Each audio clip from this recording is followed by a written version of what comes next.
বন্ধুরা, শুভ সকাল। সবার সকাল সকাল রান্না বান্না হয়ে গেছে।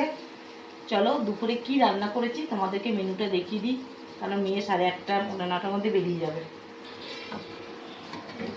এই যে গরম গরম ভাত, আর করেছি হলো তো ইলিশ মাছ আর বেগুন দিয়ে আলু দিয়ে পাতলা করে ঝোল করেছি, আর এইখানে শশা কেটেছি, আর এই যে উচ্ছে কুমড়ো দিয়ে ছেচকি করেছি, আর এখানে হচ্ছে মূলো শাক, এখানে মূলো শাক হচ্ছে। আর চলো দেখিয়ে দিই মেয়ের খাবার বেরিয়েছে। এই যে এটা হচ্ছে মেয়ের খাবার বেড়েছি, এটা উচ্ছে কুমড়ো দিয়েছি। ইলিশ মাছ খাবে না, কিন্তু মাছের ঝোল আর বেগুনটা খাবে আলু দিয়ে। আর এখানে একটা ডিমের পোচ করে দিয়েছি মেয়েকে, ওই ডিমের পোচ দিয়ে নিয়ে যাবে। এই হচ্ছে আজকে